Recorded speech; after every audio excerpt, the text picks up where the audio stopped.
It's just like... Yeah. Okay, that's fine. Okay.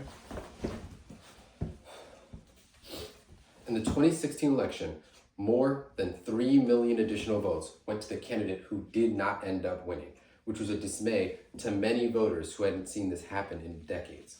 But it highlighted a key flaw in the American election system. It's that the majority in a democratic country simply does not matter.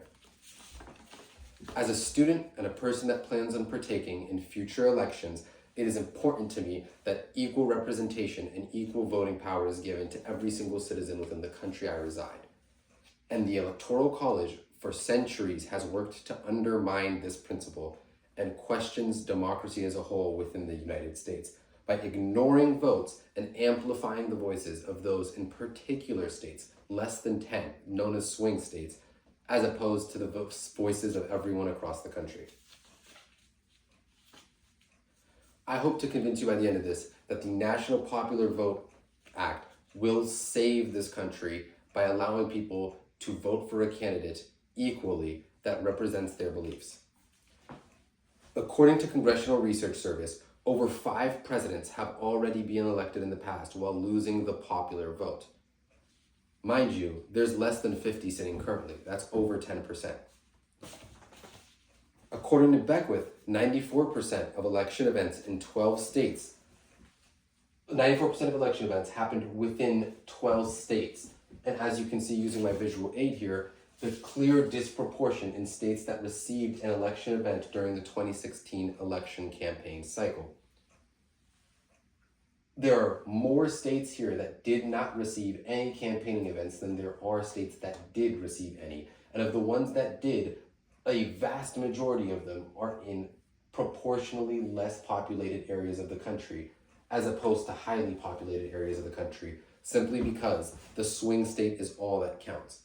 This makes it so that our candidates are not campaigning in key states where majority of the population lives because they simply feel as though they have no chance of winning or losing there respectively, ignoring the voices of millions of Americans.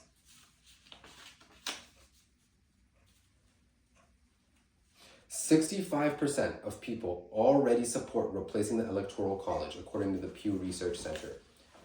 This system has already been implemented on a governor level, a senator level, and a mayor level, and has shown wondrous results. We're simply waiting for the implementation of this on a national level for national leaders.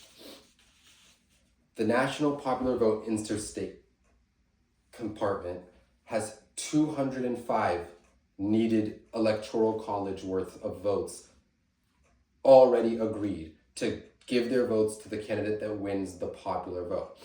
If that number manages to succeed 270 electoral votes worth of states, then we will no longer have to abide by the Electoral College system, even without having to change the Constitution using an amendment of some sort.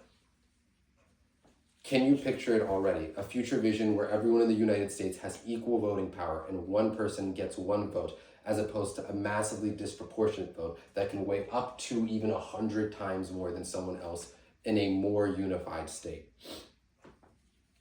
To reiterate, the Electoral College is unfair, outdated, and you need to support the NPVI, the National Popular Vote Interstate Committee. Thank you for listening, and I hope I convinced you today